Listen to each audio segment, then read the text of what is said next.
ওরে finisher Zaker Ali অনিকের finisher তকমা লাগানো তিনি চুইংগাম খেয়েই শেষ করে দিলেন। জাকের আলী অনিককে দলে নেওয়া হয়েছিল মূলত একজন ফিনিশার হিসেবে, তিনি খেলা শেষ করে আসবেন এটাই কথা ছিল। কিন্তু তিনি তার কোন কাজটা করতে পেরেছেন, না অধিনায়ক হিসেবে দায়িত্ব পালন করতে পেরেছেন, নাকি ব্যাটসম্যান হিসেবে দায়িত্ব পালন করতে পারছেন, নাকি উইকেট কিপার হিসেবে দায়িত্ব পালন করতে পেরেছেন। আপনি এই গত 2 খেলায় খেয়াল করলে দেখতে পারবেন যে জাকের আলী অনিককে যখনই ক্যামেরা ধরা হয় তখনই তিনি চুইংগাম চিবাচ্ছেন, এমনভাবে চুইংগাম চিবাচ্ছেন মনে সারাদিন তিনি সারাক্ষণ চুইংগামে চিবিয়ে থাকেন। জাকের আলী অনিকের একটু পরিসংখ্যান খেয়াল করে দেখা যাক। তিনি এইবার এশিয়া কাপে 66টি বল খেলে কোনো ছক্কা মারতে পারেনি, তাহলে তাকে কীভাবে ফিনিশার হিসেবে তকমা দেওয়া হয়? আর এমন একজন ব্যাটসম্যানকে অধিনায়ক হিসেবে দায়িত্ব দেওয়া হলো, তিনি লাস্ট কিছুদিন যাবৎ কোনো পারফরমেন্স করতে পারতেছেন না।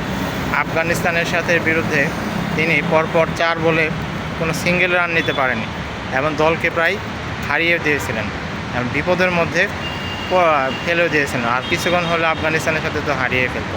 আপনি গতকাল এশিয়া কাপের সেমিফাইনাল তকমা লাগা ম্যাচে পাকিস্তানের সাথে খেয়াল করলে দেখবেন অধিনায়ক হিসেবে খেলতে নেমে তিনি কী দায়িত্ব পালন করতেছেন, না ব্যাটিং করতে পেরেছেন, না উইকেট কিপার ভালো করতে পেরেছেন, নাকি ক্যাপ্টেন্সি হিসেবে ভালো দায়িত্ব পালন করতে পেরেছেন। এটা আপনারা সবাই যারা খেলা দেখেছেন হয়তো তারা সবাই বুঝতে পারবেন।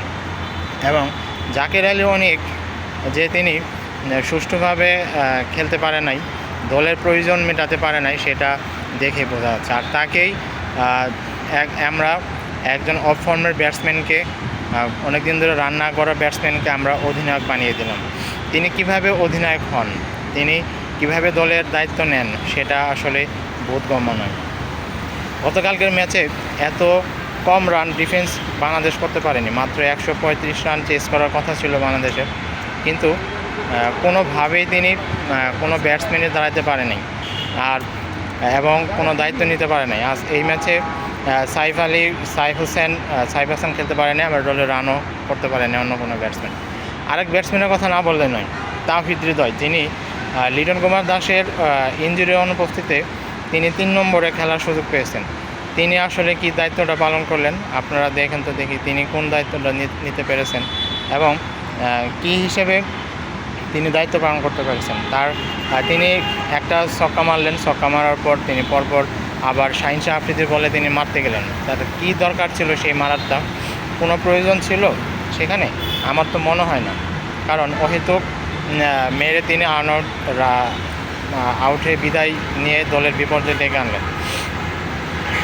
আর এর আগে আউট হওয়ার আগে তিনি সাইফ হাসানকে প্রায় রান আউটই করে দিচ্ছিলেন এবং তিনি দেখালেন তিনি ঠিকমতো কোনো দলের রানই করতে পারলেন না।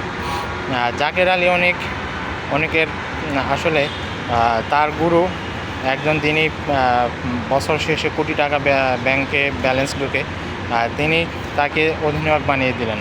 আসলে তিনি কি অধিনায়ক হওয়ার যোগ্য? অধিনায়ক হওয়ার কোনো দায়িত্ব পালন করেছেন? কোনো দায়িত্বই পালন করতে পারেনি। আরেকজনের কথা তো না বললেই নয়, শেখ মাহাদি মানেই তিনি উপরে খেলতে হবে। তিনি যে ম্যাচেই খেলুক তাকে উপরের দিকে ব্যাট করতে হবে। কেন, কী কারণে? আর দলের টিম ম্যানেজমেন্ট কীভাবে যে সিদ্ধান্ত নেয় সেটা আসলে কারোর বোধগম্য না এবং কেউ সেটা বলতেও পারে না। এখন বাংলাদেশ টিম ম্যানেজমেন্ট হয়তো ভালো বুঝবে কীভাবে কার দায়িত্ব দিতে হবে এবং কীভাবে কার কাজ করতে হবে। আর আমার মনে হয় বাংলাদেশ টিম ম্যানেজমেন্ট তাদের যার দায়িত্ব ছিল এবং কোনো ক্রিকেটার ঠিকমতো দায়িত্ব নিতে পারেনি। মাত্র 135 রান চেস করলেই বাংলাদেশ এশিয়া কাপের ফাইনালে খেলতে পারতো ভারতের সাথে। সেই সুযোগটা বাংলাদেশ দলের ক্রিকেটাররা তারা তাদের নিজেদের দোষেই হারিয়ে ফেলল।